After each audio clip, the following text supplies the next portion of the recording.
ભાભીનું નામ છે સોનલ. ભાભી એ ખૂબ જ સુંદર છે, તેથી મને જોઈને કોઈ પણ પાગલ થઈ શકે છે. આ ઘટના ત્યારની છે જ્યારે હું 17 વર્ષનો હતો અને 12મા ધોરણની પરીક્ષા આપી હતી. પણ તે ટાઈમે મારું પરિણામ આવ્યું ન હતું. વાત એમ છે કે મારા મમ્મી પપ્પા વહેલી સવારે ખેતરમાં જાય છે અને મોટા ભાગનો સમય ત્યાં જ પસાર થાય છે.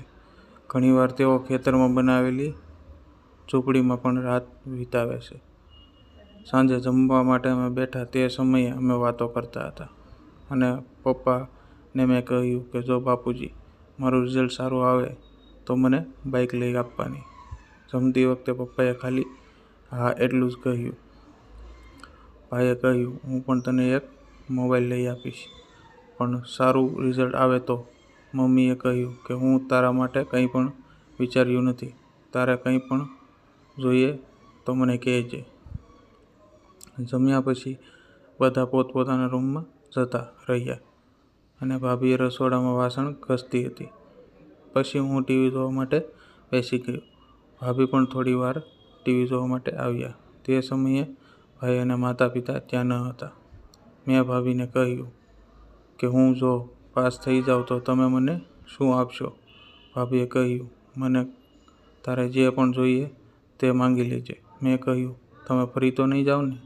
ભાભીએ મને કહ્યું કે હું વચન આપું છું.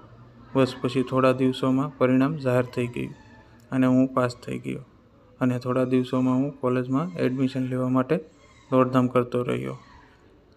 પછી મારા કોલેજમાં એડમિશન થઈ ગયું અને મારા ભાઈ પાસેથી મોબાઈલ મેળવ્યો. એક દિવસ હું કોલેજેથી ઘરે પાછો આવ્યો ત્યારે મેં જોયું કે ભાભી કપડાં ધોવામાં વ્યસ્ત હતી. પછી તે મારા માટે ભોજન બનાવવા માટે અંદર આવી અને મારા માટે રસોડામાં ભોજન બનાવી રહી હતી. તેથી હું તેની પાછળ તેમ જોવા માટે ગયો અને ભાભી મારી સામું જોઈને બોલી, આજે કેમ આમ જુઓ છો? મેં કહ્યું, કંઈ નહીં. ભાભી પછી રાત્રિ ભોજન કરીને હું ટીવી જોવા માટે રૂમમાં ગયો અને મૂવી લગાવીને બેસી ગયો. ભાભીએ પણ થોડી વાર પછી આવી અને અમે બંને મૂવી જોવા લાગ્યા. થોડા સમય પછી મૂવીમાં એક સીન દેખાયો. મને લાગ્યું કે પેલો સીન આવશે એટલે મેં ટીવી બંધ કરી નાખી. ભાભીએ મને કહ્યું, અરે રહેવા દો, મૂવી સારી છે. કેમ કે બંધ કરી દીધી હતી? કહ્યું, ભાભી આ સીન સારો નથી. ભાભીએ કહ્યું, અરે મને જોવા દ્યો. મેં ફરીથી મૂવી ચાલુ કરી. મને જોઈને ભાભી હસવા લાગી અને પછી મને ચીડવવા લાગી અને પૂછ્યું કે તારે કોઈ ગર્લફ્રેન્ડ બની છે કે નહીં કોલેજમાં? મેં કહ્યું, અરે ભાભી, મેં હજી હમણાં જ કોલેજ જોઈન કરી છે. આટલી જલ્દી ક્યાંથી હોય? ભાભીએ કહ્યું, અરે તું બહુ સારો લાગે છો, તું જલ્દી કરી લેવું જોઈએ. મેં કહ્યું, અરે ભાભી, મને હજી સુધી સારી છોકરી મળી નથી. ભાભીએ કહ્યું, ઠીક છે, પણ તમે મને કેવા પ્રકારની છોકરી જોવે છે તે પણ મારા ભાભીને કહ્યું. મારે તમારા જેવું કોઈ જોવે છે. ભાભીએ મીઠું સ્મિત આપતા કહ્યું કે હું તમને મારા જેવી છોકરી ગોતી આપીશ. ઠીક છે? મેં કહ્યું, હા, પણ જો તમારા જેવી કોઈ છોકરી મને ના હોય તો? ભાભીએ કહ્યું, તો પછીની વાત છે. મેં કહ્યું, ઠીક છે. ભાભી, 1 મહિનામાં તમારા માટે તમારા જેવી છોકરી ગોતી આપો. ભાભીએ જવાબ આપ્યો, ઠીક છે. થોડા દિવસ પછી મને મારા મોબાઈલ ઉપર ફોન આવ્યો કે મારા મોટા ભાઈનો અકસ્માત થયો છે અને તે દવાખાનામાં દાખલ છે. હું અને ભાભી ઝડપથી ગયા અને તેને દવાખાનું અમારા ઘરથી દૂર હતું.